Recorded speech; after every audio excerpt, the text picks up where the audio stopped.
Bueno, buenas tardes, arrancamos.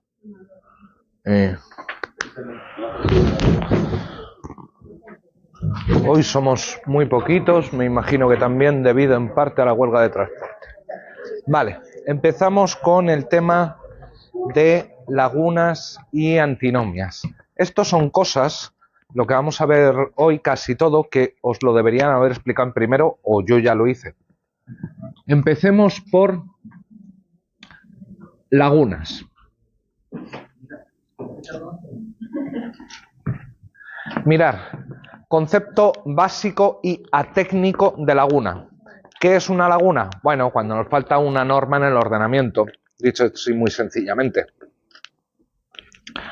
Cuando nos encontramos en una situación en la que carecemos de una norma que nos serviría para resolver el caso. Sin embargo, aquí lo que más me interesa es que distingamos entre tres tipos de lagunas y me interesa especialmente que tengamos claro el segundo tipo. Mirad, nuestros tres tipos de lagunas van a ser normativas, axiológicas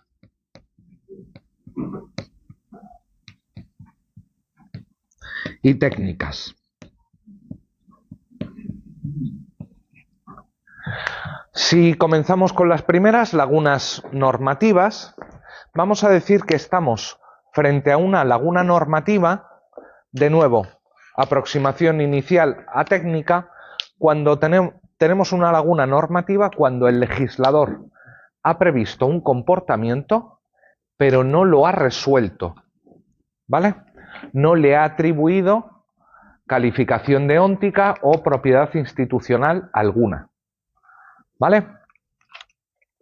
Es como si el legislador hubiese llegado y hubiese dicho matar y se le hubiese olvidado poner el prohibido. Esto aparentemente no tiene ningún sentido. Lo que pasa es que si lo vemos en el marco de los microsistemas normativos, la cosa ya tiene algún sentido. ¿Qué es un microsistema normativo? Un microsistema normativo es, bueno, lo primero, micro, pequeñito. Microsistema, microconjunto, un conjunto pequeño de normas, ¿vale? Son poquitas normas. Y ahora vais a entender por qué son poquitas normas. Es un microsistema normativo, incluye normas, de carácter lógico-deductivo. Es decir, un conjunto pequeño de normas en el que además de esas normas están incluidas todas sus consecuencias lógicas. ¿Os acordáis que vimos en su momento dentro de los tipos de normas explícitas e implícitas y dentro de las implícitas vimos las que eran consecuencia lógica de otras normas? ¿Sí? Bueno, pues vamos a llamar microsistema normativo a un conjunto de normas que incluye, además de esas mismas normas, todas sus consecuencias lógicas. Y diréis, ¿y por qué esto es importante? Pues mira, esto es importante porque nos permite ver un tipo de laguna que de otra manera sería muy difícil ver. Pongamos que tenemos la norma N1 que te dice obligatorio trabajar de lunes a sábado. Y una norma N2 que te dice prohibido trabajar los festivos religiosos. ¿Vale? La pregunta inicial a hacerse aquí es, bueno, ¿cuántos supuestos de hecho o tipos de casos regulan nuestras dos normas? No es una pregunta al aire. ¿Cuántos casos? Suelta. ¿Cuántos casos quedan regulados por nuestras dos normas?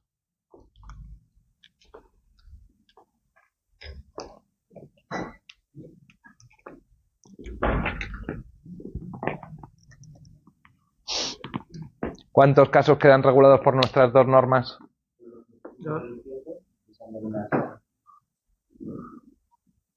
¿Solo un caso?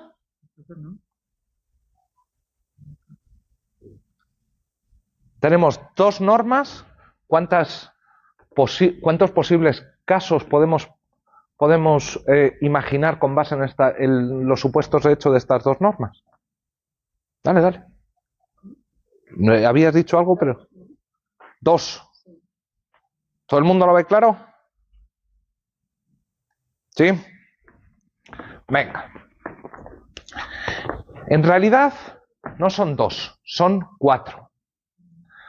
Mirad, nuestras dos normas lo que hacen es calificar el comportamiento trabajar, ¿vale? Pero lo hacen introduciendo dos condiciones. Que sea de lunes a sábado y que sea festivo sagrado o no, ¿vale? Festivo religioso o no. Cada una de estas dos características, lunes a sábado y festivo sagrado, si os dais cuenta,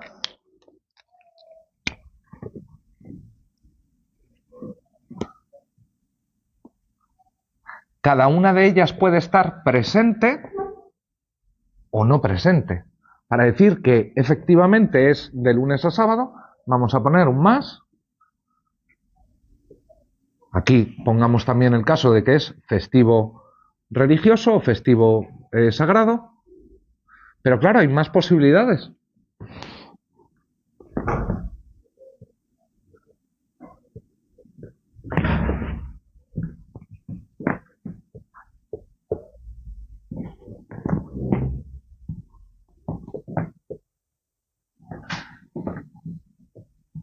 ¿Vemos que los casos regulados no son dos, sino cuatro?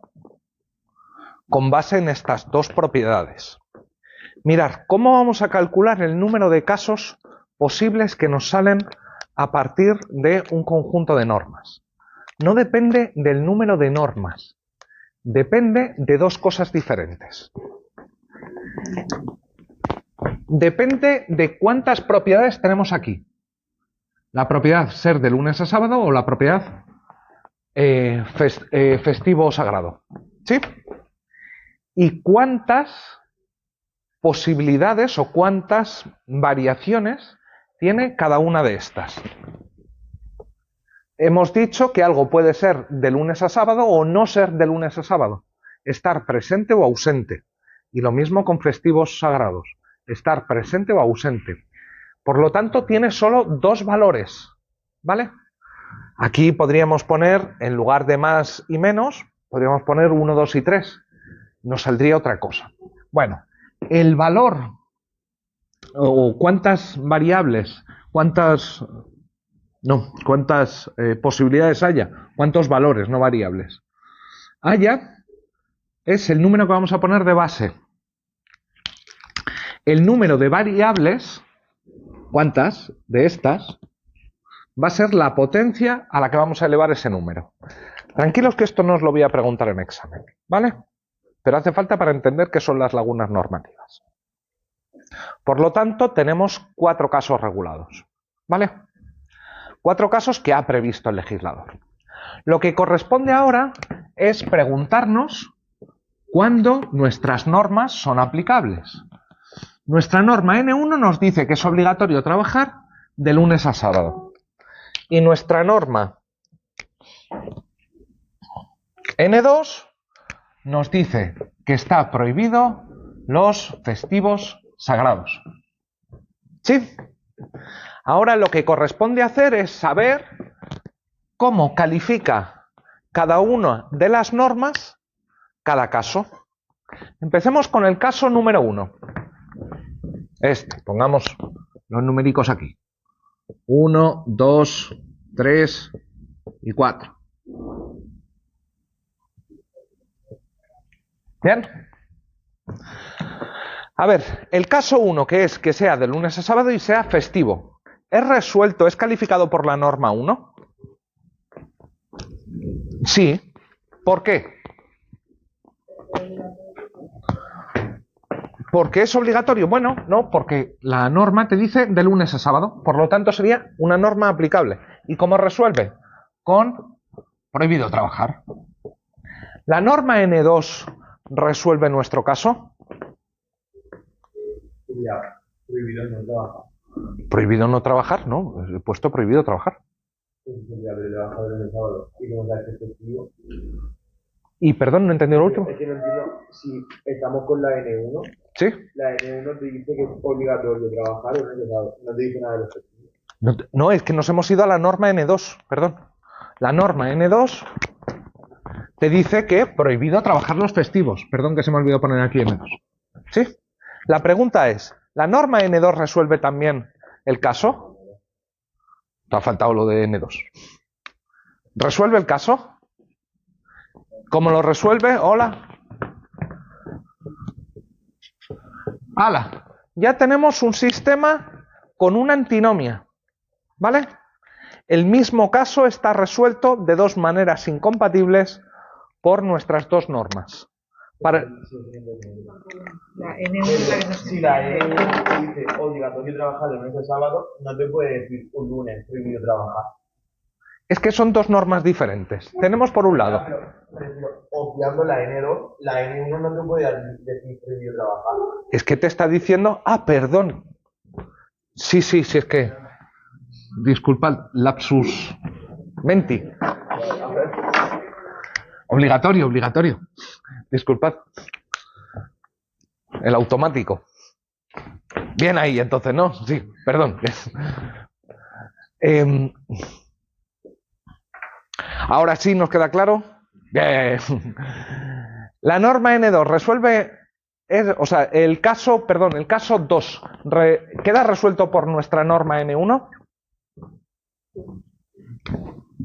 Obligatorio trabajar. ¿Y la norma N2 regula el caso 2?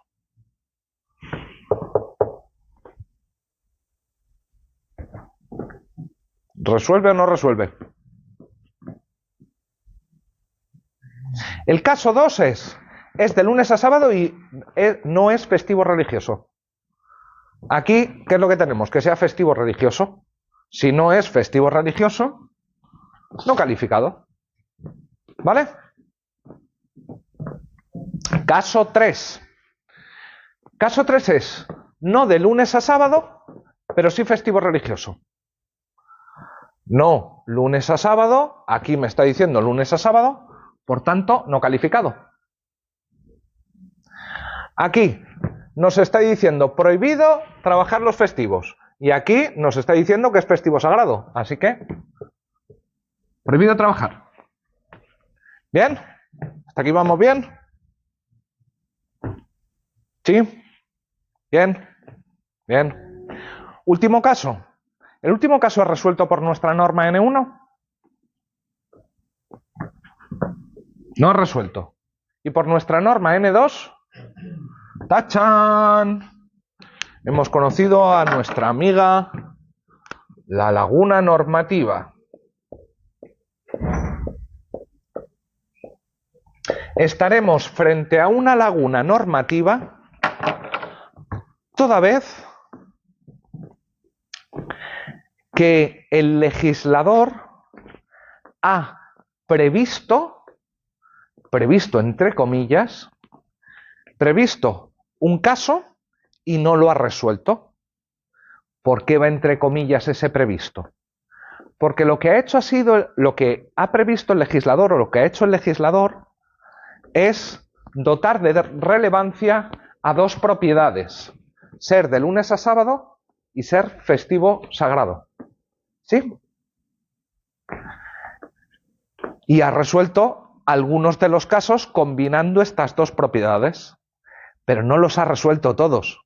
Se ha dejado un caso, el de no lunes a sábado, no festivo, en el que no es aplicable ninguna de las dos normas, no son aplicables ninguna de las dos normas.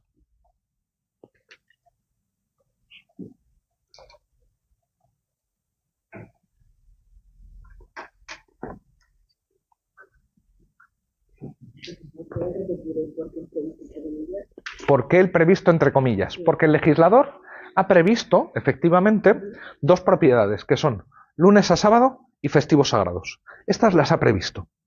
Lo que no ha previsto es todas las combinaciones de estas dos propiedades. No se le ha ocurrido el caso en que no sea ni festivo o sagrado, ni de lunes a viernes, ni de lunes a sábado. ¿Sí? No. Vamos a decir que estamos frente a una laguna normativa toda vez que de la combinación de diferentes normas sacamos todas las consecuencias lógicas y nos damos cuenta de que hay un caso, el 4 en este caso, que no ha sido resuelto, no ha sido calificado. ¿Sí? ¿Por qué microsistema normativo? Vuelvo. Porque imaginaros que en vez de 3 propiedades, no sé, pongamos aquí que lluvia y añadimos una propiedad. Si añadimos una propiedad, entonces es 2 al cubo, 8, manejable. Pero si pongo 2 a la quinta, la cosa ya se pone un poco más complicada. ¿Vale? Nos sale un número muchísimo más alto y nos faltaría pizarra. Yo no entiendo de los microsistemas, no sé qué tiene que ver. Un microsistema es un conjunto de normas que incluye tanto a esas mismas normas como a las normas que son consecuencia lógica de esas normas. ¿Tenemos nosotros una norma que nos diga que si es no de lunes a sábado, pero sí festivo, está prohibido trabajar? ¿Esta norma la ha dictado el legislador? El legislador ha dictado solamente estas dos normas. Somos nosotros que mediante deducción estamos elaborando esta norma. ¿Sí? ¿Ahí se entiende mejor lo de las consecuencias lógicas? Lo dices con una convicción, que da una seguridad al profesor. Bien. Yo no os voy a pedir que en el examen desarrolléis sistemas normativos, pero os digo, esto sirve para ver lagunas y antinomias que normalmente a simple vista no se ven, ¿vale? Así que el mecanismo os lo regalo. No es que haya sido invento mío, ¿eh? 2. Lagunas axiológicas. Estas son las que, no es que sean las más importantes, pero las que me interesa que veamos más aquí. ¿Por qué? Porque en este curso nos estamos dedicando, al menos en parte, a mostrar, entre comillas, las trampas que hacen los juristas. ¿Os acordáis que vimos, cuando vimos la distinción entre normas explícitas e implícitas, vimos que dentro de las implícitas estaban las consecuencias lógicas de otras normas, pero también estaban aquellas que llamamos producto de la construcción jurídica? Bueno, una de las mejores o de las más frecuentes formas de crear normas de construcción jurídica es a través de la creación de lagunas axiológicas. A ver, en nuestro caso o en vuestro caso, el hecho de que aparezca la palabra axiológica ya os debería hacer levantar un poco la ceja. ¿Por qué? Porque cuando estamos hablando de lagunas axiológicas, una de las cosas que se nos puede venir a la cabeza rápidamente son las jerarquías axiológicas. ¿Qué eran las jerarquías axiológicas? Las jerarquías axiológicas eran esos casos en los que teníamos una antinomia entre dos normas y no teníamos una norma N3 que nos indicase cuál de ellas debía prevalecer. ¿Y qué hacíamos en ese caso?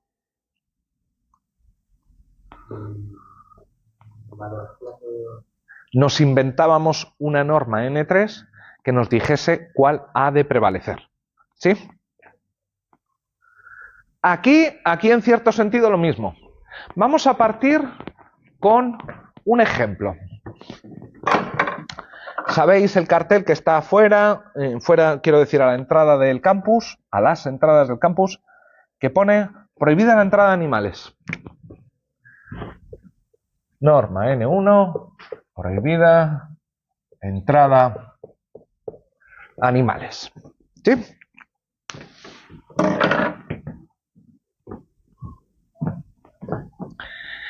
Y se presenta un estudiante invidente con su perro Lazarillo.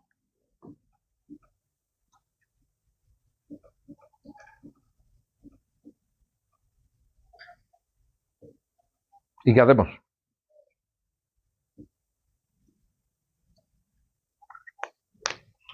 ¿Sabes qué es un perro lazarillo? Un cane huida.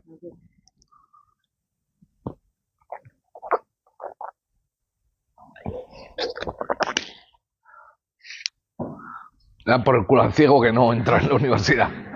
Básicamente. Sí. A ver, dale. ¿Qué pasa?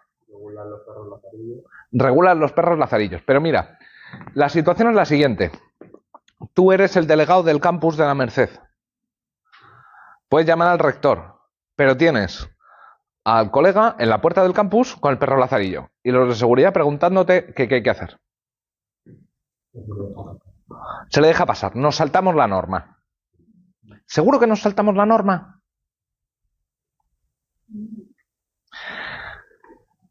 ¿Quién ha dicho no? ¿Tú? Oh. ¿Por qué? Porque al final un perro lazarillo no puede ser el animal. Hay algo que le sirve a ella para ir por la universidad. ¿Y por tanto? Lo necesite, tenemos que crear otra norma. Ya, pero de momento no la tenemos. ¿Qué es lo que hacemos? Mirad, lo que hacemos es crear una laguna axiológica. Diciendo, bueno, lo que estáis diciendo. Mira, los animales en general está prohibida su entrada. Pero el legislador no ha previsto este caso. Este caso, en realidad, que es singular porque el perro lazarillo es necesario para poder desarrollar la vida universitaria, no está regulado. En realidad, al legislador se le ha olvidado regular esto.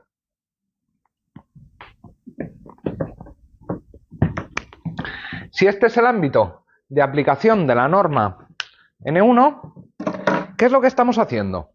Pues mirar, literalmente le estamos dando un bocado al ámbito de aplicación de N1 y estamos sacando una serie de casos que son los perros lazarillos o perros huida. ¿Sí?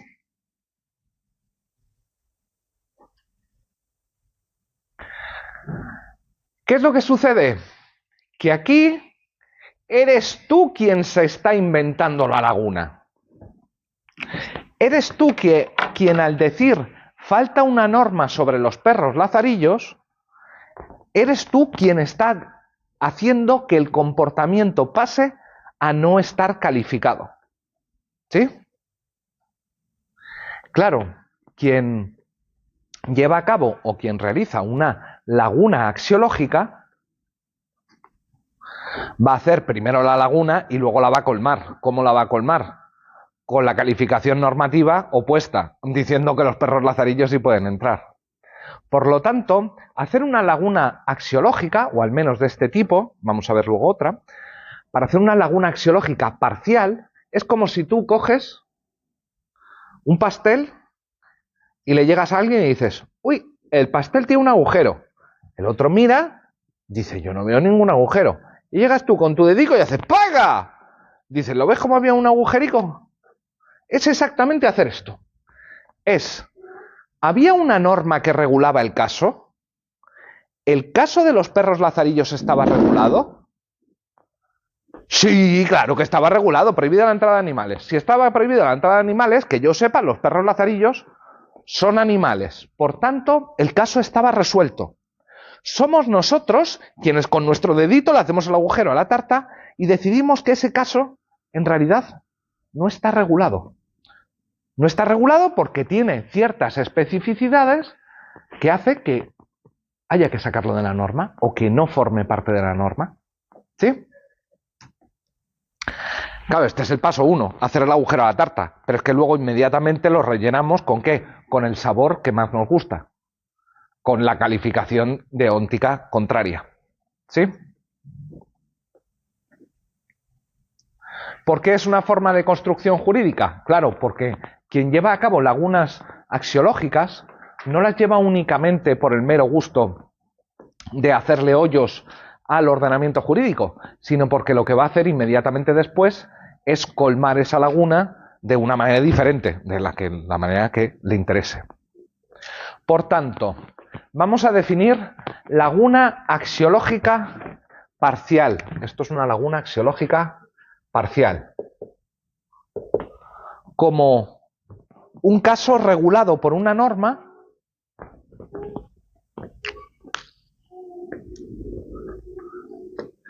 pero que sin embargo el aplicador del derecho dice que no está regulado porque le parece injusta, incorrecta la calificación normativa. ¿Por qué estamos diciendo que el perro lazarillo no está regulado? No es porque haya una cosa que veamos en el legislador, es simplemente porque nos parece una cosa espantosa, ¿sí? Y como nos parece espantosa, lo recortamos del ámbito de aplicación de las normas, ¿sí? Esto se hace permanentemente. ¿Qué no te gusta, Israel? Que te estás enterando de poco. ¿Estamos todos en la misma situación? A ver, una laguna axiológica no es una laguna que uno se vaya a encontrar, repito, es algo que el intérprete aplicador va a crear, va a construir. Por eso me estaba refiriendo al marco de las construcciones jurídicas. Esto no es una operación mecánica, lógica, en absoluto. Esto es, te encuentras con un caso cubierto o regulado por una norma y la calificación normativa que recibe no te gusta. No te gusta, te parece injusta, ¿sí? Inmoral, injusta. ¿Y qué es lo que haces? Lo que haces es decir, que en realidad no está calificado en un primer momento, pero que debería tener otra calificación normativa. Una cosa es que no te guste lo que estamos haciendo, otra cosa es que no lo entiendas. Sospecho que es más lo primero. ¿Sí? Porque claro, lo que hay que hacer es dejar... ¿Ves? Mira, ¿lo ves por allí? Hay una cola que sale. Son los alumnos invidentes a los que no está dejando entrar Israel. ¿Sí? Israel es un tío formalista hasta la médula. Déjame meterme un poco contigo. Esto a algunos os puede parecer como hacerle trampas al sistema o yo qué sé. Tranquilo, no se ha caído el mundo. Quien diga que esto es hacerle trampas al sistema está adoptando una posición ideológica acerca del sistema. Se está volviendo un superconservador del sistema. Se está poniendo la capa de el conservador formalista. Y es una posición ideológica, ¿eh? La otra también lo es. Pero que nadie piense que esta es que hacer lagunas axiológicas es lo que está mal. Eso. Decirlo desde una posición neutral. Venga ya, hombre. En derecho, poco espacio a la neutralidad hay. Sin embargo, la laguna axiológica también puede ser total. ¿Sí? Voy a poner un ejemplo burdo. Falta en el ordenamiento jurídico una norma que obligue a todas las personas a saber finlandés, finés, la lengua finesa. ¿Qué es lo que tengo aquí? Aquí lo que tengo es un comportamiento, que todos sepan la lengua finesa, que no es que esté calificado de otra manera, sino que no está calificado en absoluto, no está calificado de ninguna manera. ¿Y qué es lo que hago? Digo que no está calificado de ninguna manera y después digo obligatorio que todo el mundo sepa finés. El primer paso es la laguna, el segundo paso es colmarla. Ahí es donde viene la construcción jurídica. ¿Sí?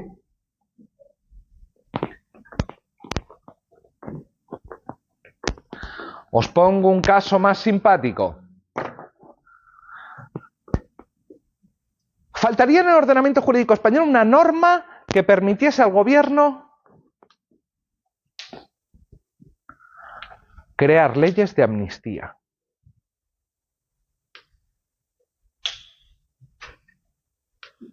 ¿Qué es lo que estamos haciendo ahí?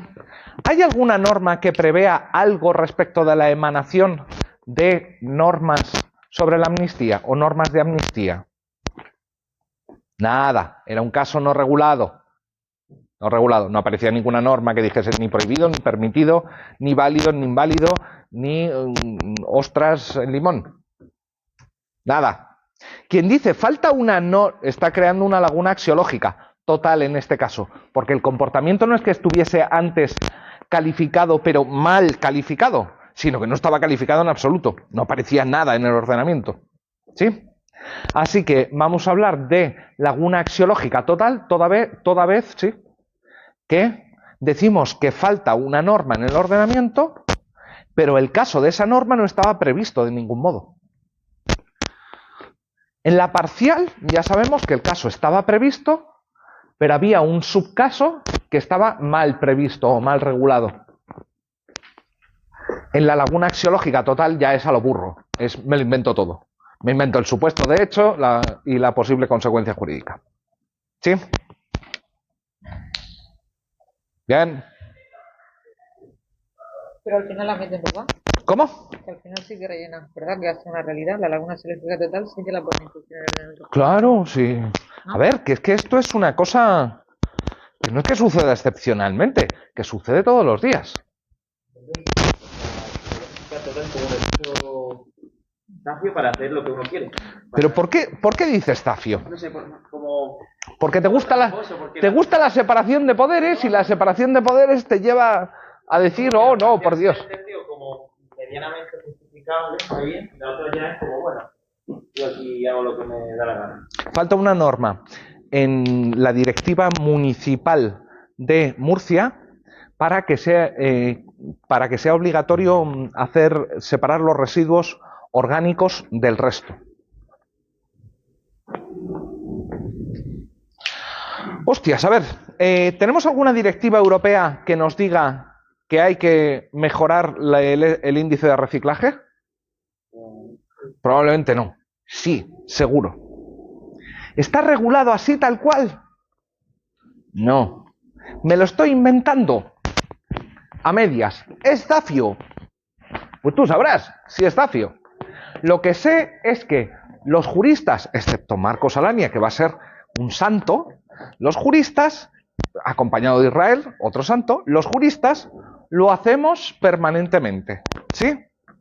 Decimos, no, aquí falta una norma, pero no porque seamos zafios, sino porque si no te vas a encontrar con casos extraños, casos recalcitrantes, y entonces os tendré que coger a los dos de la mano y llevaros a las colas de estudiantes invidentes que no pueden entrar en los campus universitarios. Y os diré, bien, buena vuestra solución, formalista ahí que te cagas, pero bien, lo estáis haciendo muy bien, chicos, bien, bien. A ver, es que la pregunta es, vosotros, no me refiero ya a Marcos Israel, ¿vosotros pensáis que lo de hacer derecho es simplemente aplicar un conjunto de normas o tratar de decidir correctamente? Porque tengo la sensación de que sois como Adolf Eichmann. ¿Sabéis quién es Adolf Eichmann? ¿No? ¿Cuentas tú quién era? ¿Te acuerdas de quién era Eichmann? Bueno, lo cuento yo, que va a ser más sencillo. Eichmann era un administrativo, en el fondo un administrativo que lo que se dedicaba era a gestionar trenes y recursos, ¿sí? Y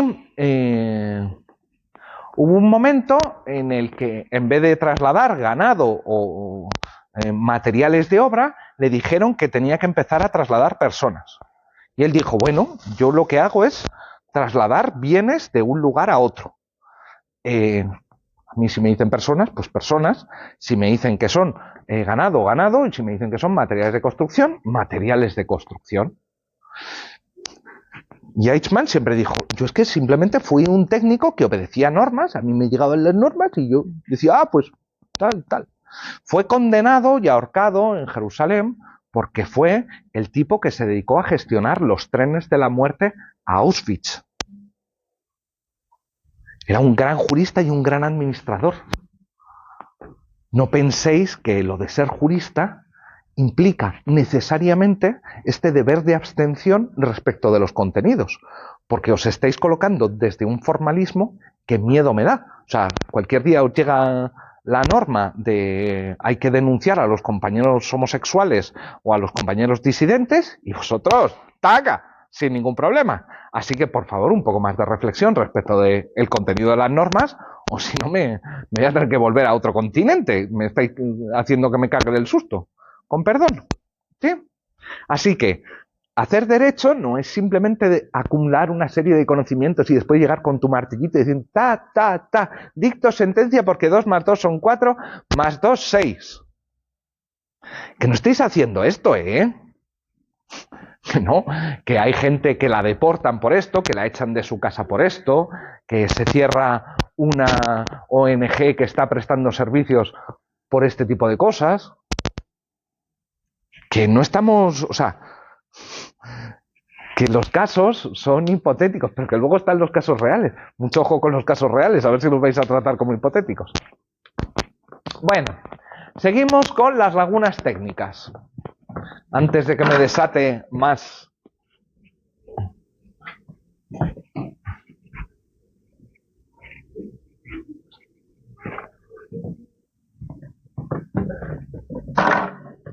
Mirad, poned que tenemos que, yo qué sé, una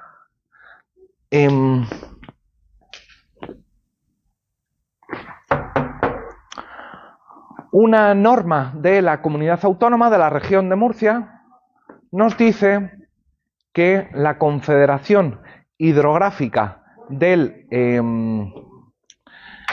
Ricote elaborará un mapa de zonas inundables, ¿sí? Y tú te vas a buscar el mapa de zonas inundables y dices, coño, ¿y por qué no encuentro nada sobre la Confederación Hidrográfica del Valle del Ricote? Porque no existe. Porque aunque hay una norma que te dice que hay un órgano que tiene que hacer ese algo, ese órgano no existe, no ha sido creado. Este es el primer tipo de laguna técnica que la vamos a llamar laguna técnica institucional.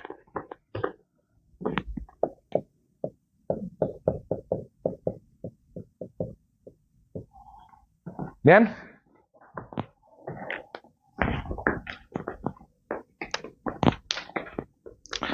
Por ejemplo, en Italia, ¿qué pasó con el Tribunal Constitucional italiano tras la Segunda Guerra Mundial?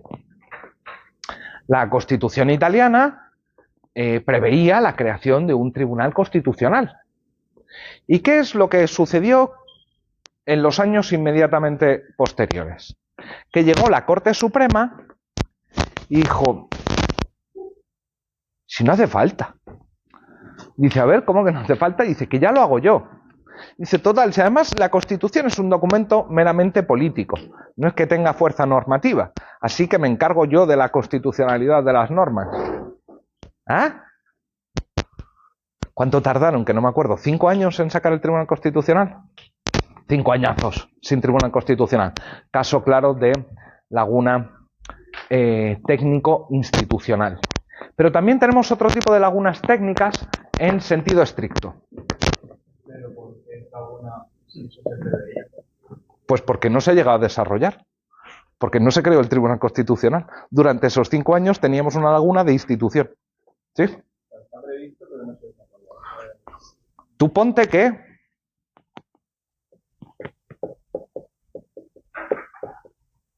tenemos, se crearán, o las asociaciones de estudiantes tendrán la capacidad de representar a la totalidad del estudiantado. Te vas a buscar las asociaciones de estudiantes y no hay ni una. Dices, coño, ¿qué pasa aquí? Eso. Lagunas técnicas en sentido estricto. Venga, seguimos con estudiantes. Será delegado provisional quien hubiese sido delegado el año anterior, hasta la celebración de nuevas elecciones. ¿Sí? Esta norma, más o menos. ¿Y qué pacha en primero? ¿Qué pacha en primero? ¿Qué pasa en primero? En primero no tenemos delegado del año anterior, con lo cual, ¿qué es lo que tenemos? Una laguna técnica. ¿Sí? Tenemos una norma que es condición de aplicación de otra que no podemos aplicar. Otra laguna técnica. La primera sesión del Congreso de los Diputados será presidida por el diputado más joven y por el diputado más viejo. Y te encuentras dentro de los más jóvenes, que te encuentras 3 que han nacido el mismo día. Y dices, hala, ya, la jodimos. ¿Cuál de los 3 es? ¿Sí? Estos son las lagunas técnicas. ¿Vale?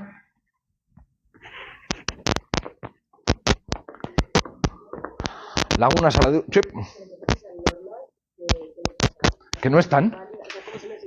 Es que es eso, que no están, que no existen. Mirar, otro ejemplo italiano. La Constitución italiana preveía una ley por la que se desarrollará la regulación de los sindicatos. Aquí no tardaron 5 años. Aquí se metieron casi 30. ¿Sí? Casi 30 añazos. Otro caso de laguna técnica en sentido estricto. Se prevé una cosa y falta la norma. ¿Sí? No se llega a hacer. O sea, cuando se llega a hacer, entonces deja de haber la laguna. ¿Eso es institucional o en sentido estricto? En sentido estricto. Lo que te falta no es una institución, sino una norma. ¿Qué es una institución? Un órgano. Un órgano al final es un conjunto de normas, ¿vale? Con lo cual, la distinción, si la quisieses apurar, puedes saltar por los aires. Pero parece que una cosa es que te falte una norma y por otro lado es que te falte toda una institución. ¿Sí? Por ejemplo, el caso ese de delegado que has dicho de primero. Sí. Eso no sería que sí lo ha previsto pero no lo ha resuelto. Sí lo ha previsto pero no lo ha resuelto. No, resuelto está.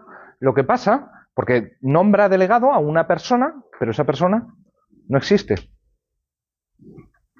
Ese sería institucional, porque no puedes nombrar al órgano. Órgano unipersonal, pero órgano.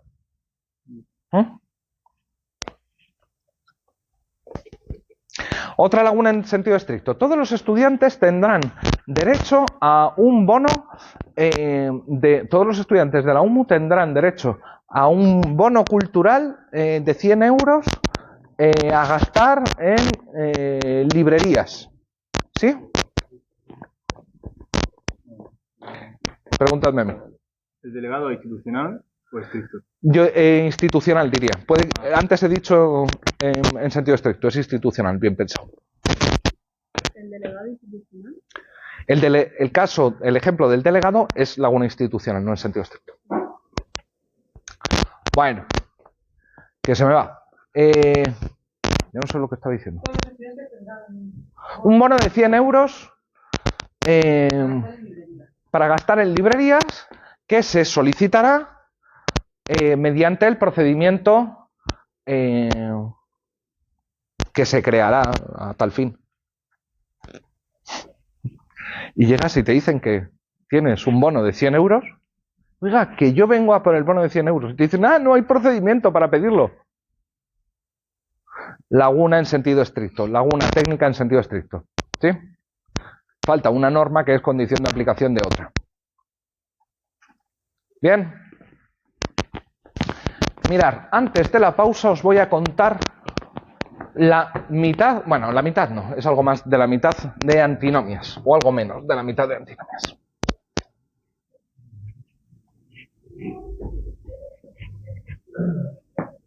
Mirad, lo primero que tenemos que distinguir muy claramente cuando hablemos de antinomias son antinomias entre normas prescriptivas y antinomias entre normas constitutivas. Y voy a empezar por las antinomias entre normas constitutivas. Nosotros ya sabemos que es una norma constitutiva. ¿A que sí?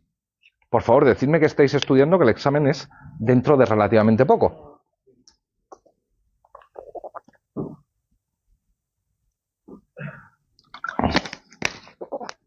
Son aquellas que tienen un supuesto de hecho y en vez de asociado a una consecuencia, un operador deóntico, lo que tienen es una propiedad institucional. La estructura es supuesto de hecho, propiedad institucional. ¿Bien? ¿Esto lo tenemos claro? Vamos a poner algunos pares de normas, ¿vale?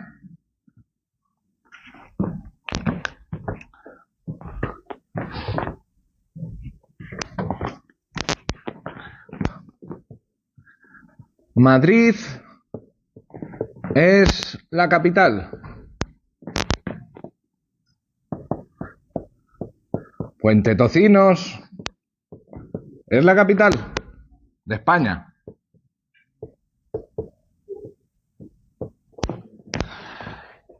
N3. Mayoría de edad a los 18. Norma N4. Mayoría de edad a los 21. Atentos. Estas normas son antinómicas, ¿verdad? ¿Generan una antinomia? Sí. Norma N5. Las comunidades autónomas competentes en materia de emergencias. ¿Sí?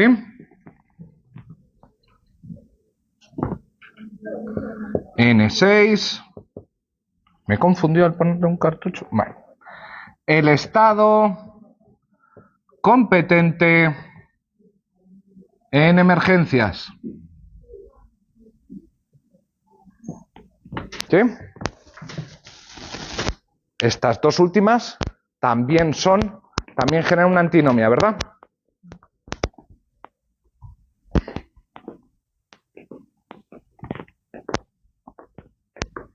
Seguramente o sí. Sí. La competencia de emergencias o es estatal o es autonómica. Tertium non datur. Uy, qué bonito.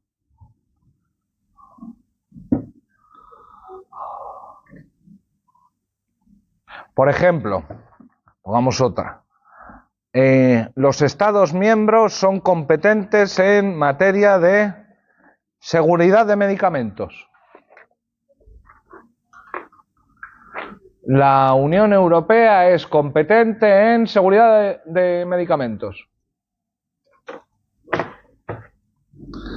¿Alguien os ha hablado alguna vez de lo que es una competencia compartida? Que haya dos sujetos que son competentes para la misma materia. Entonces, ¿por qué me decís que N5 y N6 generan una antinomia? N5 y N6 en realidad no generan ninguna antinomia. Porque si la competencia es compartida,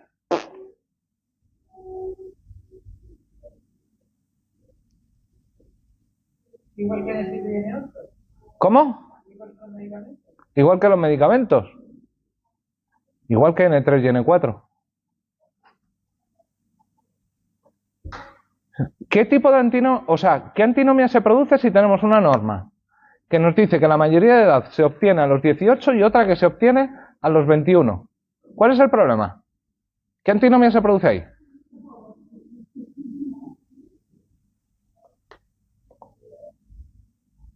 Piensen que ya han pagado por ello.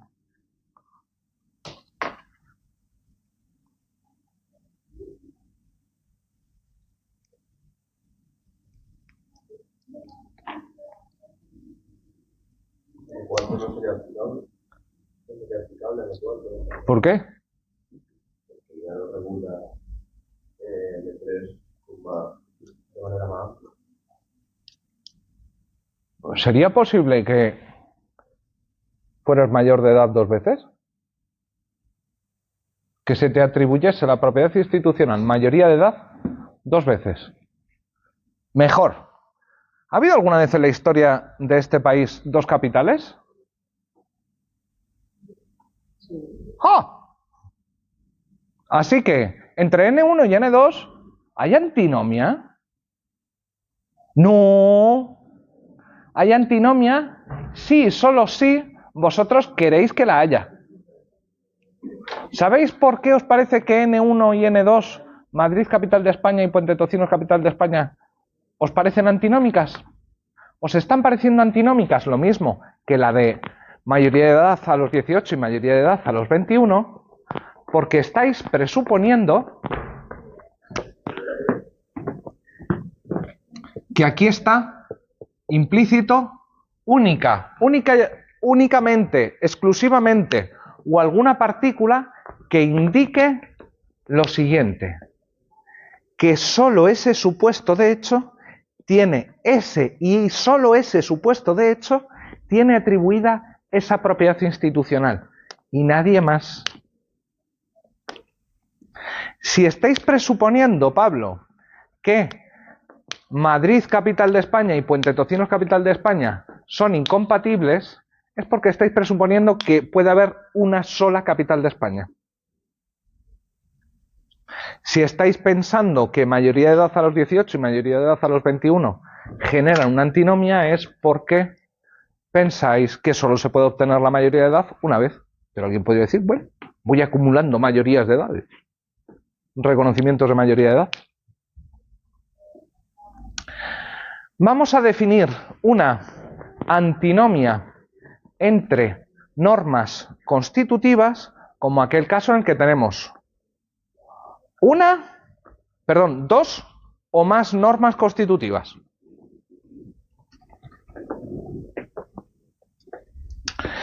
Que tienen, ojo, diferente supuesto de hecho. Daros cuenta que en N1 y N2, ¿cuál es el supuesto de hecho? En N1, Madrid es el supuesto de hecho. En N2, Puente Tocinos. En N3 y N4, 18 años y 21 años, la propiedad institucional es mayoría de edad. En N5 y N6, en N5 el supuesto de hecho es comunidad autónoma y la atribución de propiedad institucional es competente en materia de emergencias. Así que, para que tengamos una antinomia entre dos normas constitutivas, lo que necesitamos es dos o más normas constitutivas con diferentes supuestos de hecho. En todas estas, el supuesto de hecho va cambiando. Madrid, Puente Tocinos, 18-21, comunidad autónoma, Estado. Dime, ¿os habéis perdido? No, que yo, entonces sigues manipulando. Constitutiva. Espera, vamos a verlo. Dos normas. Diferente supuesto de hecho. 3. Misma propiedad institucional. Atribuyen la misma propiedad institucional. En N1, N2, capitalidad de España. En N3, N4, mayoría de edad. En N5, N6, competencia en materia de emergencias. Aquí es donde la matan. En 4. Que uno de ellas, al menos una de ellas, dice que atribuye la propiedad institucional. Hola, levantamos un segundo la cabeza. La propiedad institucional la atribuye en exclusiva, únicamente. ¿Vale? Tenemos una antinomia entre normas constitutivas cuando dos normas constitutivas o más, diferente supuesto de hecho, misma propiedad institucional y al menos una de las normas atribuye la propiedad institucional en exclusiva. ¿Todo bien? Vale.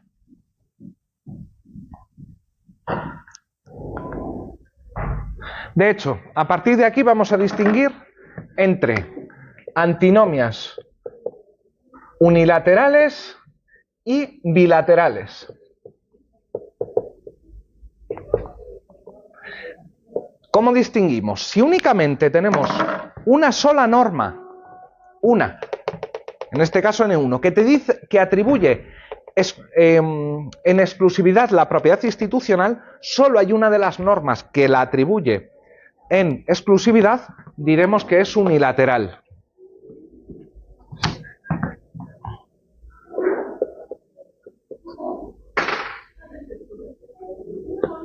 Si son las dos normas las que atribuyen en exclusividad la propiedad institucional, será bilateral.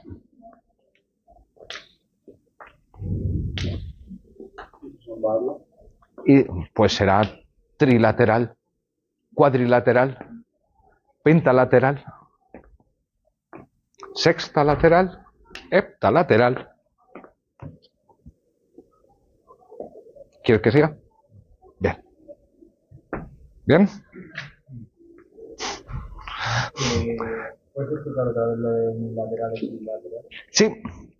Hemos dicho que para que dos normas constitutivas generen una antinomia es dos normas. Diferente supuesto de hecho, esto que quede claro. Misma propiedad institucional. Y al menos una de ellas atribuye dicha propiedad institucional en exclusiva. ¿Vale?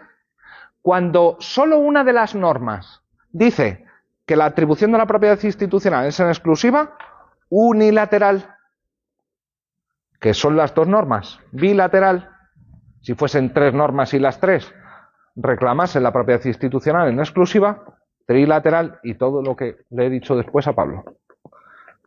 ¿Dudas? ¿Preguntas? Bien. Nos hacemos una pausita. Muy bien. A ver. Seguimos. Nos fijamos ahora en las antinomias prescriptivas. ¿Vale? A ver, para detectar que tenemos una antinomia entre normas prescriptivas, tenemos que fijarnos en dos cosas. En el supuesto de hecho o caso regulado y en el operador deóntico.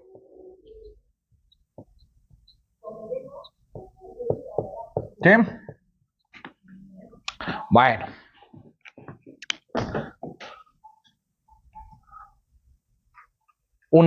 Dos normas, prescriptivas van a generar una antinomia cuando aquellas regulan el mismo supuesto de hecho o parecido y tienen operadores deónticos incompatibles. Vamos a empezar con esto de operadores deónticos incompatibles. A empezar, si esto ya os lo he contado.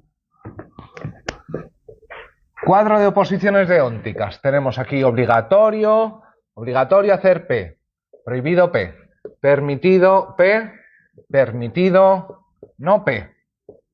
¿Vale?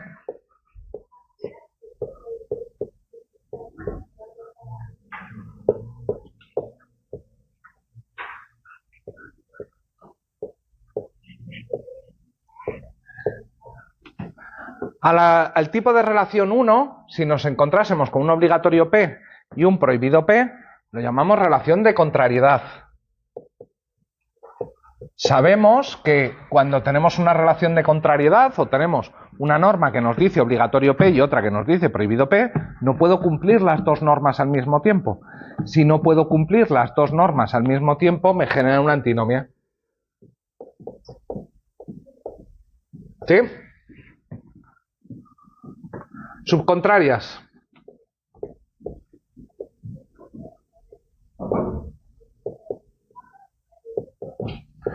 ¿Qué pasa si tengo permitido P y permitido no P? Pues que tengo facultativo P. Y claro, eso no me genera una antinomia. Eso es simplemente la suma de dos permisos. Permitido sí y permitido no. 3. Nosotros discutimos hasta el aburrimiento el principio obligatorio implica permitido. Así que estas son subalternas. Dado que obligatorio y permitido no son incompatibles, pues no generan antinomia. 4. Contradictorias. Prohibido y permitido no genera, perdóname. Repite. Prohibido y permitido son subalternas porque no generan antinomia.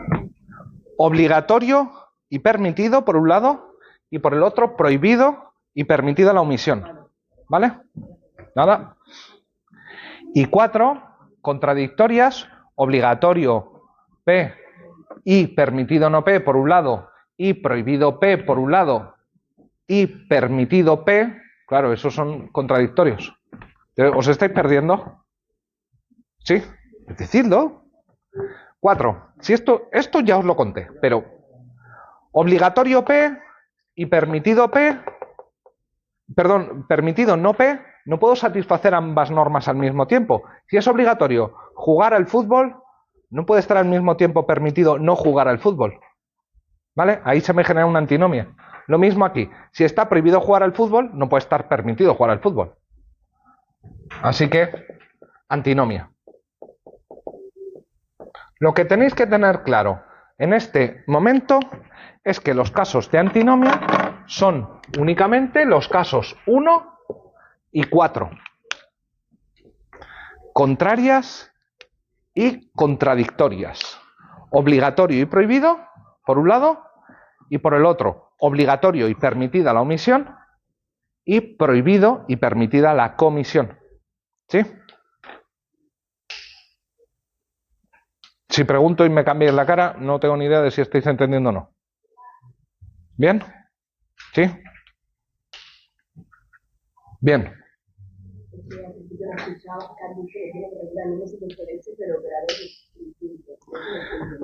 Distinto no, incompatibles.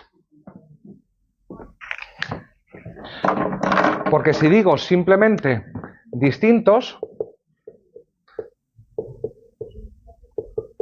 si dijese simplemente distintos, obligatorio y permitido son distintos, pero estos no generan antinomia. ¿Vale? ¿Bien? ¿Bien? Vamos ahora por el lado de el supuesto de hecho. Si esto ya son cosas que ya sabéis, o deberíais saber. ¿Puedo borrar aquí? ¿Sí? Venga.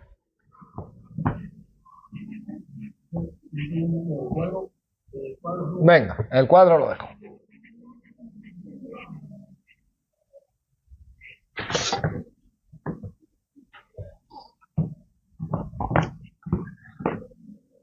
Vamos respecto del supuesto de hecho.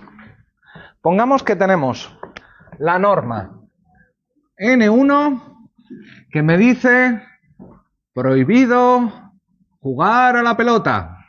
Y tenemos la norma N2 que me dice obligatorio jugar a la pelota. Aquí ya no nos interesa tanto esto. Esto ya lo hemos visto. Ahora lo que me interesa es el supuesto de hecho. Jugar a la pelota. ¿Vale? Si tuviésemos que representar gráficamente los ámbitos de aplicación de ambas normas, o de la norma N1, podríamos decir que este es el ámbito de la aplicación de N1. ¿Vale? ¿Cuál es el ámbito de aplicación de N2? Exactamente el mismo. N2 sería idéntico. ¿Por qué? Porque regulan exactamente el mismo supuesto de hecho. ¿Vale? Y a esto lo llamamos antinomia total.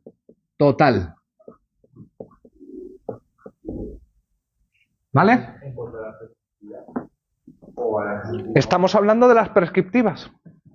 Antinomias, hemos visto las entre normas constitutivas, nos hemos pasado a las prescriptivas, hemos analizado la parte del operador normativo, ahora estamos viendo la parte del supuesto de hecho, o de los supuestos de hecho. ¿Qué es el mismo ejemplo? No. Ah, vale. ¿Lo puedo pasar esto ya y vamos al siguiente punto? No, yo no estaba en primero. Vale. ¿Os habéis cogido los apuntes de primero o qué? ¿Os acordáis? ¿Os acordáis? Mira. Venga, vamos con antinomia total parcial. Si sirve para que se entienda, pues ya está. Se puede poner el estándar, pero a mí no me sale, ¿eh? ¿Que a ti no te sale? Perro lazarillo y esto en el... Hemos dicho prohibido jugar a la pelota. N2, obligatorio jugar al baloncesto. ¿Era el mismo ejemplo? No sé. Bueno. Mirad, en el caso de N1, lo podemos representar de nuevo con el círculo grande. N1. Lo que pasa es que todos los casos de jugar al baloncesto son, a su vez, casos de jugar a la pelota. Por lo tanto, el ámbito de la norma N2 queda plenamente comprendido en el ámbito de la norma N1. ¿Sí? El conflicto se produce respecto de este grupo de casos, que es jugar al baloncesto. Bien. Y a esto lo llamamos antinomia total parcial. Borro ya el cuadro, Salvador. Sí, no sé, a mí se va a quitar. Nada.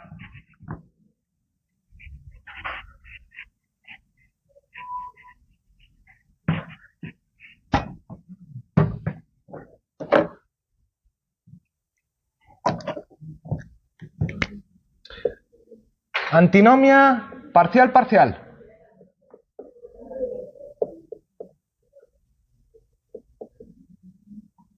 N1, obligatorio hacer deporte.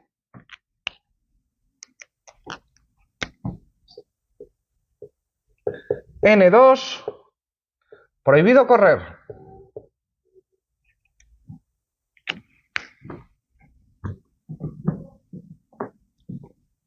¿Todos los casos de hacer deporte implican correr? ¿Todos los casos de correr implican hacer deporte?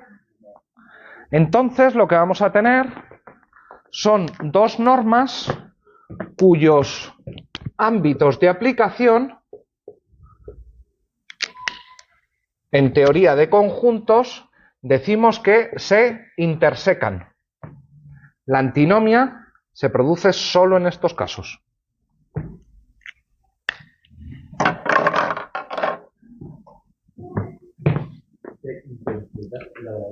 Intersecan.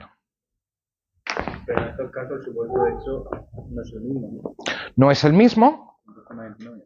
Si hay antinomia en la medida en que comparten un subconjunto de supuestos de hechos que sí son de ambos, que es correr haciendo deporte. Lo de intersecar, eso no os lo expliqué en primero. Eso fue en el cole.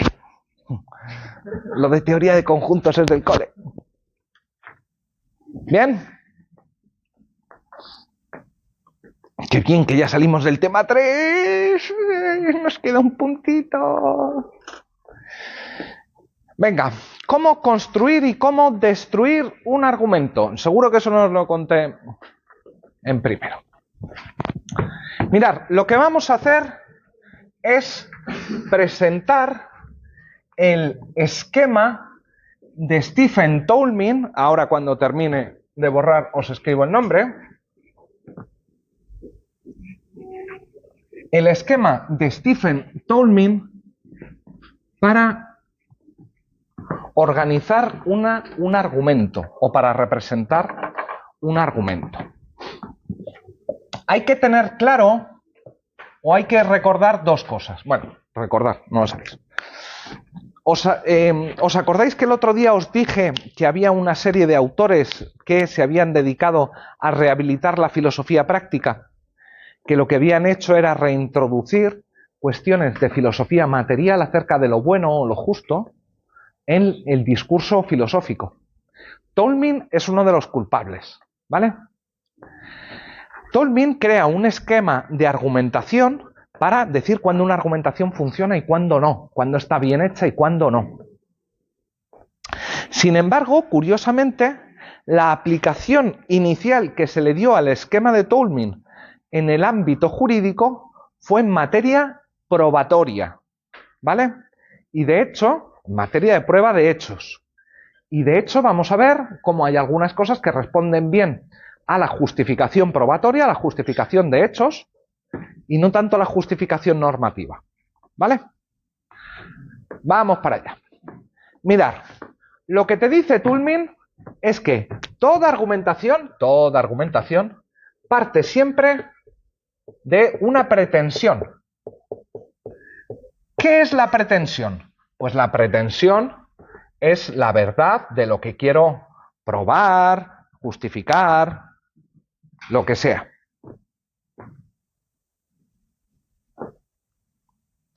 Nuestra pretensión va a ser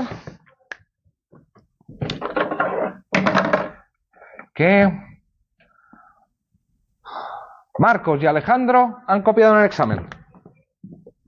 Marcos y Alejandro han copiado en el examen. Esto es lo que yo quiero probar. ¿Qué es lo que tengo que hacer? Pues dice Toulmin, pues hombre, lo primero que tienes que hacer es alegar alguna razón o razones. ¿Qué son las razones? Las razones son hechos que parecerían permitir inferir el paso desde determinados hechos a determinada conclusión. ¿Sí? ¿Qué razón puedo ofrecer yo para decir que Marcos y Alejandro copiaron? Han respondido lo mismo.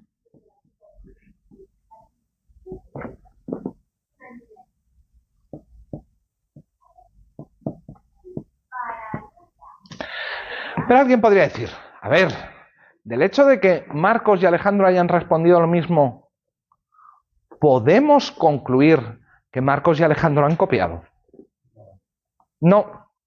Entonces necesitamos algo más. A ese algo más, Toulmin lo llama garantía.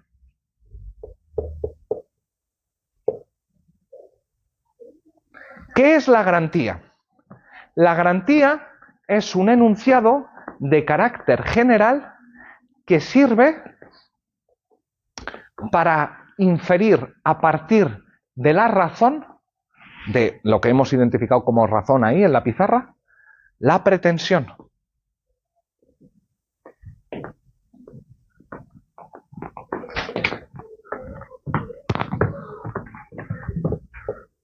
Por ejemplo, ¿no te encuentras dos exámenes iguales?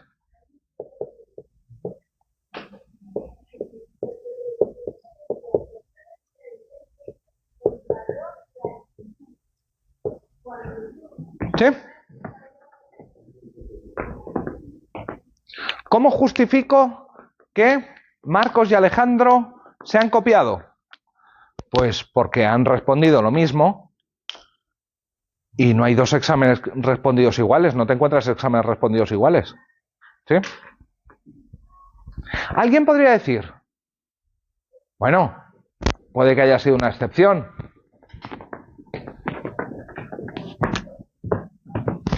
Y para reforzar la garantía, empleamos el respaldo.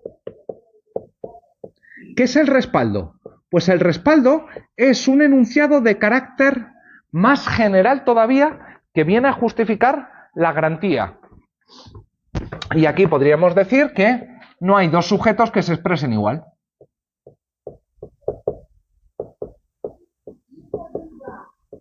¿Es un uso de un carácter aún más general? Sí.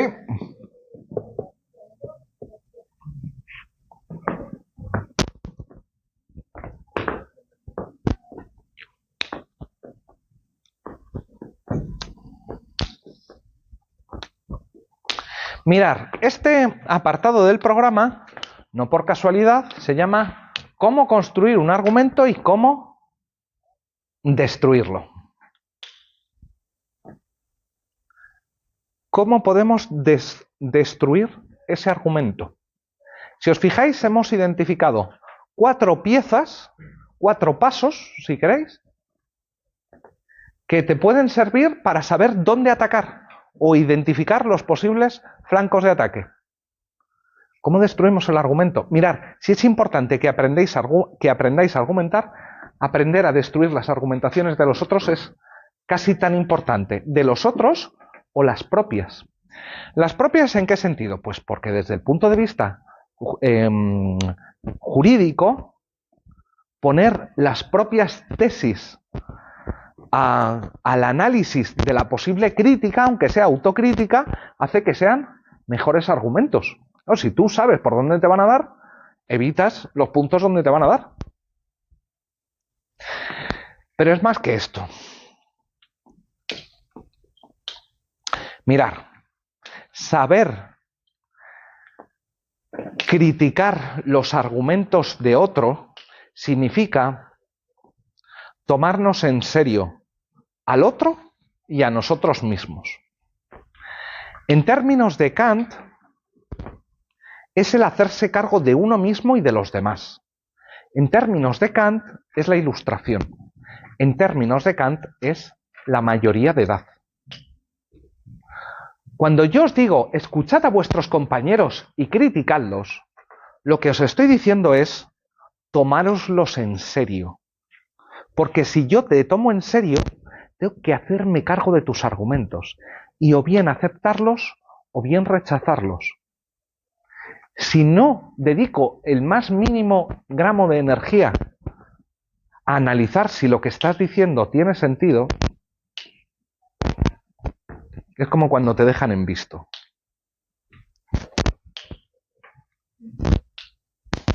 Es como no responder. Dices, muy bien. Es lo mismito. Así que tomémonos en serio este argumento. ¿Cómo atacamos este argumento?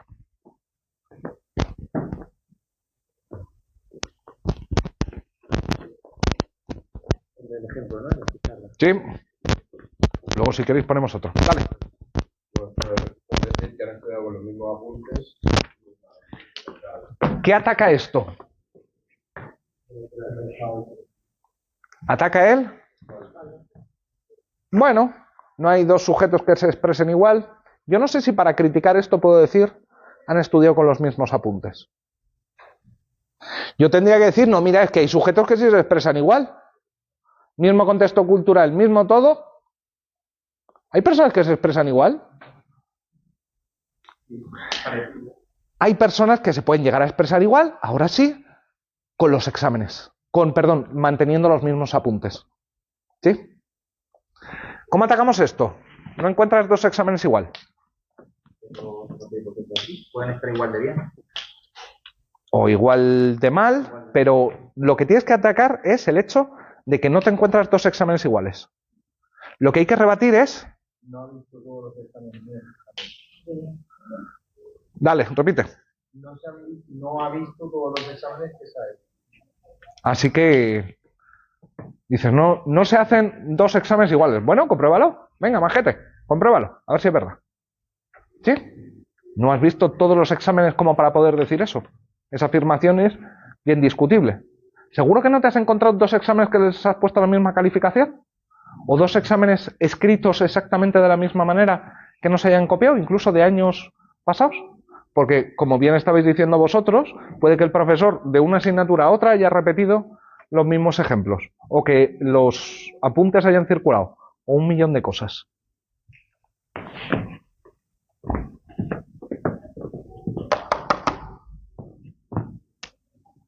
¿Qué significa que han respondido lo mismo?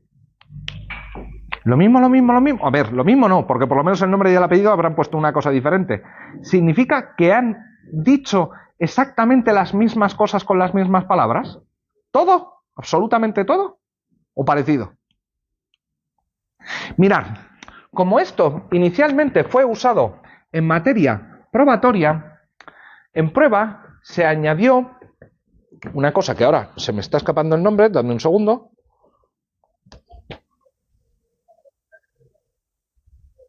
El cualificador. Cualificador. Como en el ámbito de la prueba nosotros ya sabemos que certezas no podemos tener, Toulmin establece el elemento cualificador para establecer probabilidad mayor o menor. Te dice, mira, Si han respondido lo mismo, dado que no te encuentras dos exámenes iguales, porque no hay dos sujetos que se expresen de la misma manera, entonces lo más probable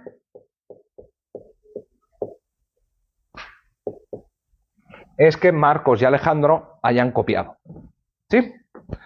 ¿Qué es este cualificador? Es un modulador. Como sabes que en materia de prueba de hechos no hay certeza, ¿qué es lo que haces?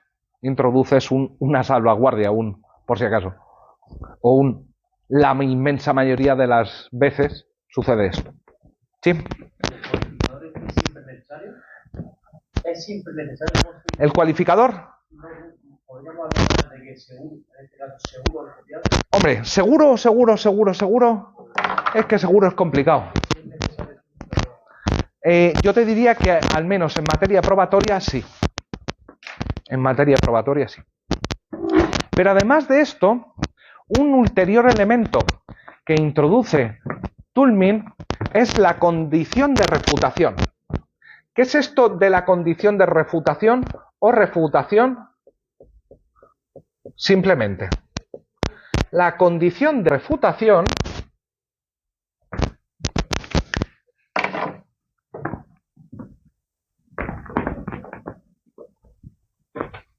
imaginaros que le dais a vuestro oponente discursivo una oportunidad.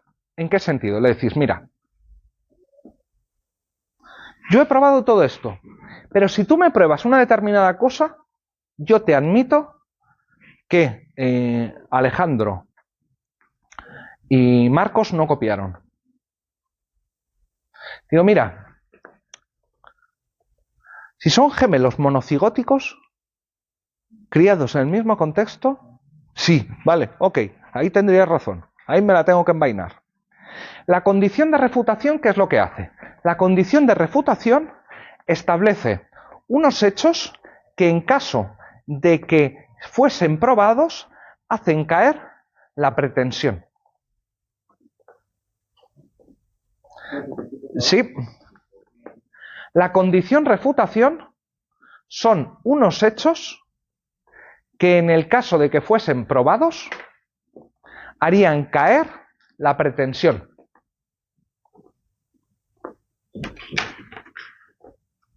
Puede ser esta o... No, mira, es que salvo que los dos fuesen abducidos la noche anterior por extraterrestres, les metieran un implante en la cabeza. A ver, quien pone la condición de refutación no está esperando que les refuten. Está poniendo una condición, si queréis, imposible o de muy difícil cumplimiento, pero que lo que hace es mostrar cuál sería la única hipótesis en la que él tendría que renunciar a su pretensión. ¿Sí? Dice, no, mira, si me demuestras esto, entonces tienes razón. ¿Sí? Bien. Normalmente la condición de refutación, o eso, muy difícil de probar, o, no voy a decir directamente absurda, muy difícil de probar. ¿Vale?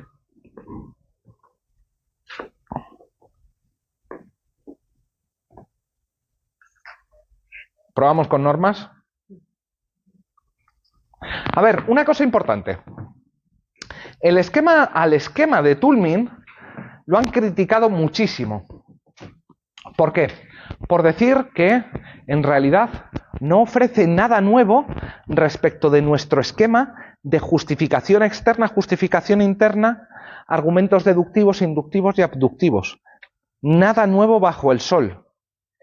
Y tienen razón los críticos. ¿Aquí hay algo nuevo? No, aquí en realidad lo que estamos haciendo es representar un argumento abductivo de una manera muy sofisticada, al menos en el caso de los hechos. En el caso de las normas ya veremos si es abductivo o no. Pero lo que está claro es que la ventaja del esquema de Toulmin es que te muestra los flancos y te muestra cómo organizarlo gráficamente.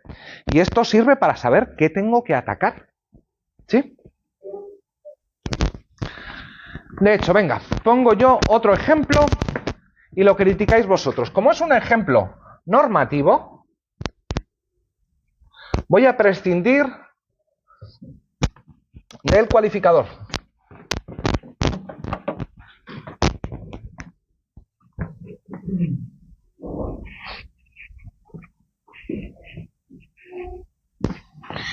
Y en vez de que Marcos y Alejandro han copiado,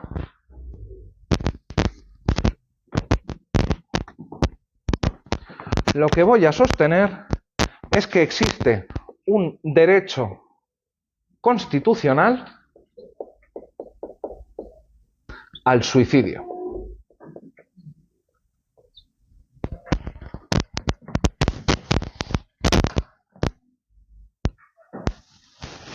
¿Por qué? Porque la Constitución nos otorga el derecho a la vida. ¿Puedo concluir a partir de que la Constitución nos da el derecho a la vida que hay un derecho al suicidio? Así que necesito algún tipo de garantía. ¿Qué garantía? Vida. Una vida plena.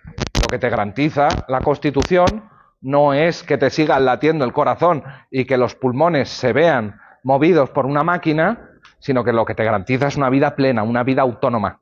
¿Sí?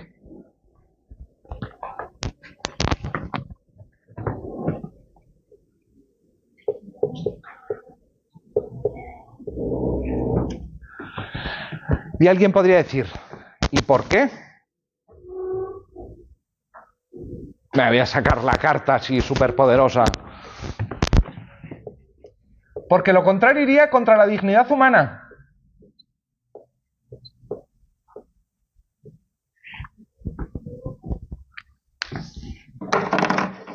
Condición de refutación.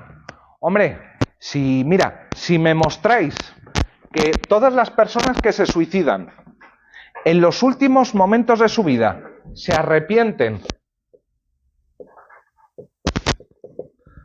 o sufren mucho, ok. Pero si no, no. Id a demostrar eso.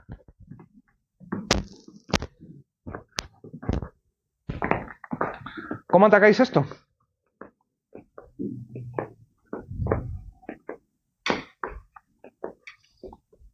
No hace falta que estéis de acuerdo ni en desacuerdo. Es aprender a destruir o a construir el argumento. Aquí tenéis que ser al menos sofistas, en el sentido de tenéis que ser capaces de defender cualquier posición. Luego en el mundo real ya decidiréis vosotros cuáles son las que defendéis. Pero estéis de acuerdo o no, ¿cómo atacamos eso?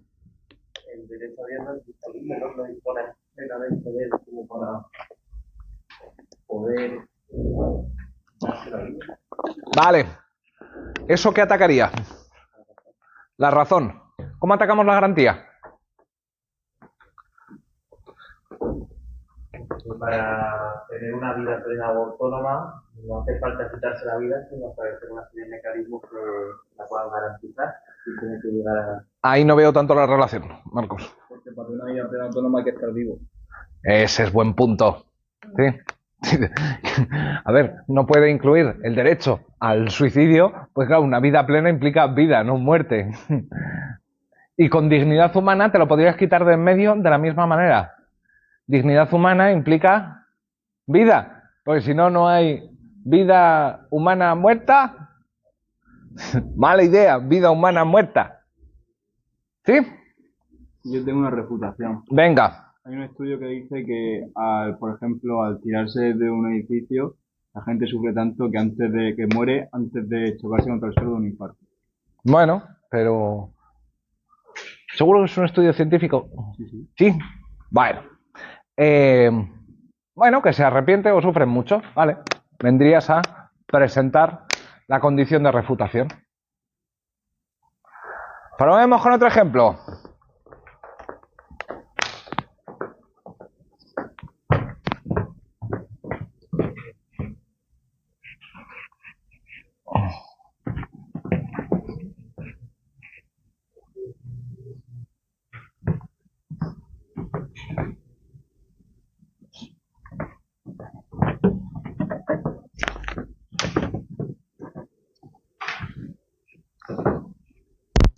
Tu pretensión va a ser decir que el aborto es inconstitucional.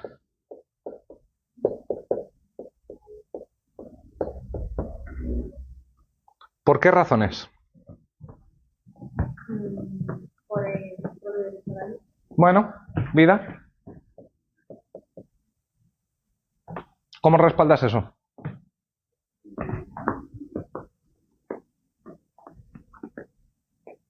Porque todos tenemos derecho a vivir. ¿A quién te refieres con ese todos? A todos, a ciudadanos nacidos.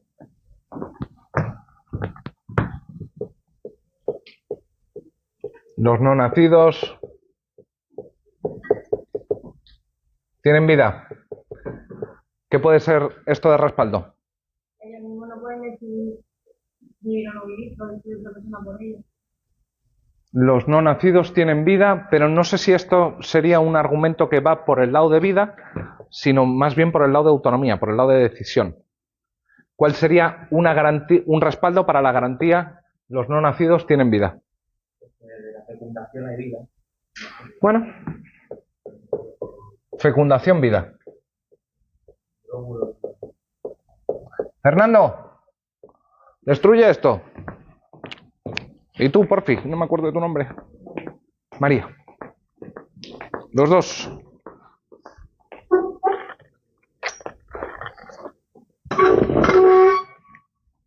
Y si no le corazón. Como que Porque los que también tienen corazón al principio. los fetos no tienen corazón al principio. ¿Qué es lo que está atacando esto? La vida. A la vida, hombre, a las razones, a la garantía o al respaldo. Al respaldo.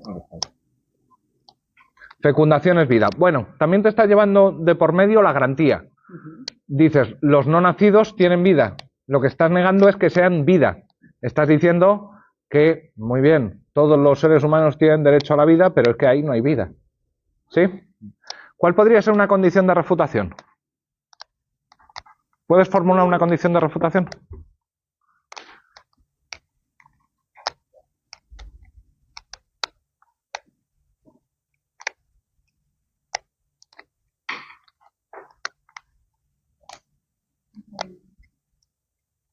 ¿Has dicho que si no hay corazón no hay vida?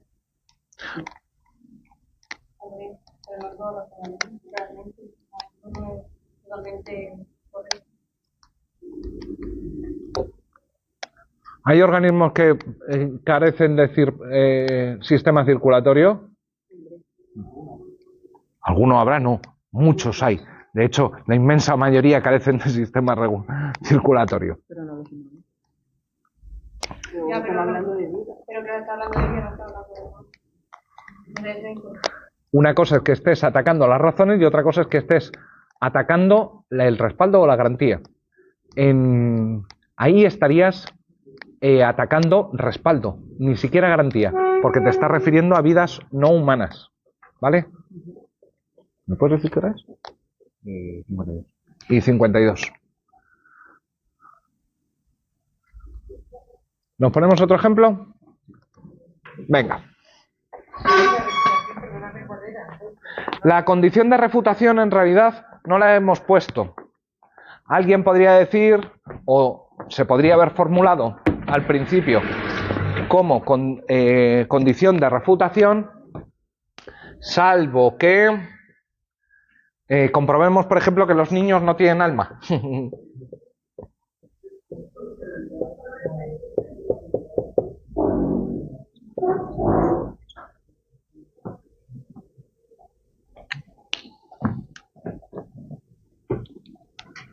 Niños no tienen alma. Vamos con otro ejemplo.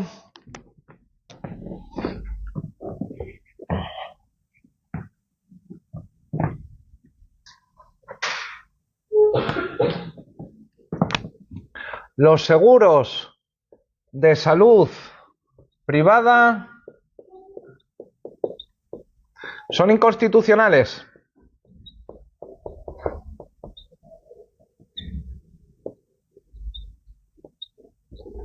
¿Por qué razones? El otro día porque todos tenemos la misma pública.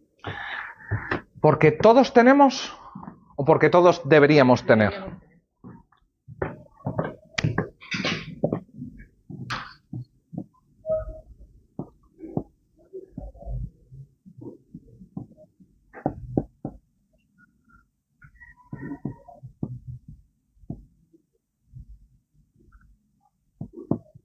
Pablo, no te digo que estés de acuerdo, pero ponle una garantía.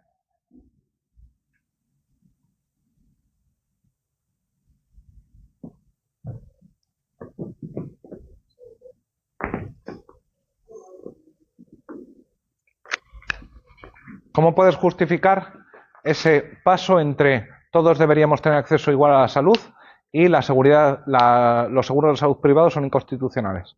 Porque entonces la salud de una persona valdría más que la de otra.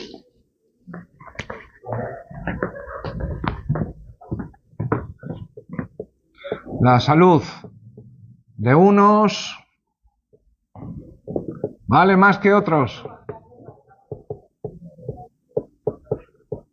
¿Alguien que me diga el respaldo? Salud indisponible por contrato. Salud indisponible por contrato.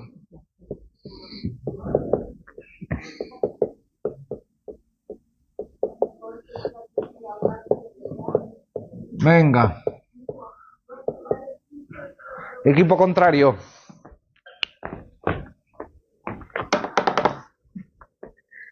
Dale. Critica primero, no sé, lo que quieras. La garantía, el respaldo, las razones.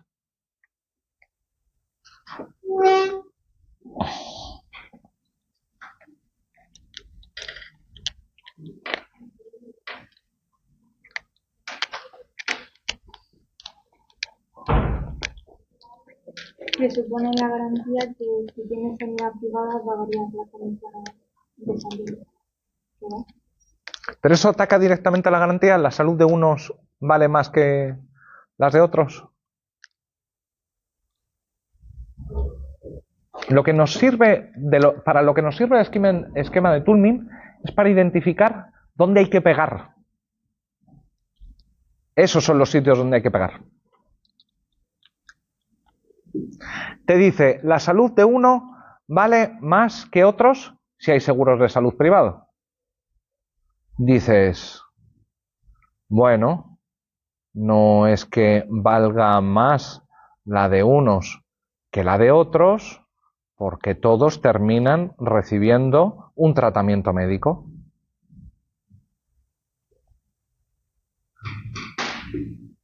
Salud indisponible por contrato. ¿Seguro? No se pueden hacer donaciones de óvulos, o sea, no donaciones, sino compraventa de óvulos. No se puede hacer, no puedes participar en un experimento médico y recibir ciertas contraprestaciones. ¿Sí? Insisto, estos esquemas, este o cualquier otro, tienes esquemas en árbol, de argumentos en cadena. Hay muchas maneras de representarlo. A mí lo que me interesa es que utilicéis alguna que os sea útil para saber dónde hay que pegar. ¿Vale? Lo interesante es esto, o lo bueno es esto. Pegar tanto si es el adversario, como pegar a vuestros propios argumentos antes de presentárselos a otra persona. Porque hay que probar los propios argumentos. ¿Vale? ¿Dudas? ¿Preguntas? Ya dejo de machacaros por hoy. Nos vemos mañana y hemos terminado incluso un poquito antes de la hora. Bien.